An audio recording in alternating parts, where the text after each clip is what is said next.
Hi, it's Randy Rolfe from the Institute for Creative Solutions, sharing foundational concepts about vibrant health through natural living. Today, I want to talk about the sun.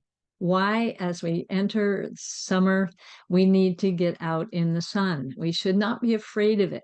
Our entire lives are dependent on the sun.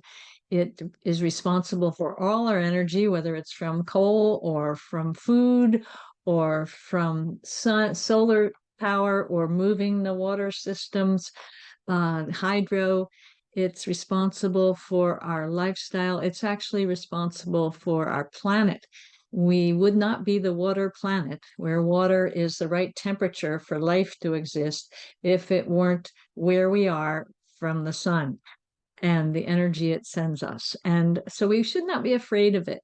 We do suggest avoiding some of the hottest, especially if you're as pale as I am, because you can get burned easily and your body can't respond fast enough to protect itself.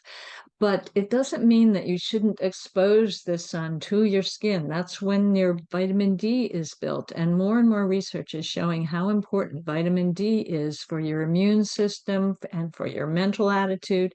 The SAD that people get in the winter is partly because we don't get enough sunlight in the northern parts of the North Hemisphere to give us enough vitamin D. So you really need to be out in the sun, not in the bright, the midday, but before and after. Take a walk for half an hour. Half an hour of sun, if you're already healthy, is going to give you enough vitamin D. You don't need to drink a whole lot of milk to get extra added vitamin D if you're getting a half hour out in the sun every day. So that's a very important thing. The next most important thing I want to mention is about the circadian rhythm. Half the country seems to be having trouble sleeping with stress and strange schedules and too much to do. And the 4th of July coming up, another holiday, you might be out late with fireworks. Um, so you need to expose yourself to the sun to help your body stay in rhythm. And what they've discovered, again, in new research, is that each organ has its own timetable, and you want those to be coordinated. And guess what they rely on? Day, night timetable. So when you're asleep, you should be in a dark room. And during the day, you need to have light. And the best light is from the sun. And our best vegetables and fruits come because they absorb the sun.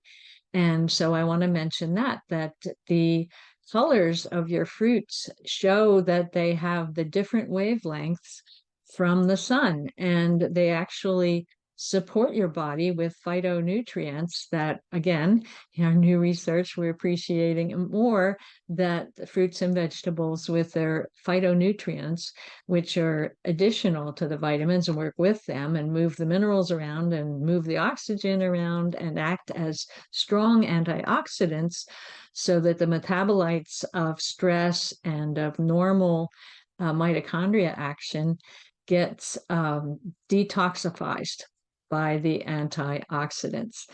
And the last thing I want to mention is getting your relationship with nature. It's so good for the spirit. That you know that, okay, we live in this man-made world, we're indoors 95% of the time, but we are creatures of nature. We do need to connect with it, feel the ground, see the trees, listen to the birds. Don't always have your earphones on.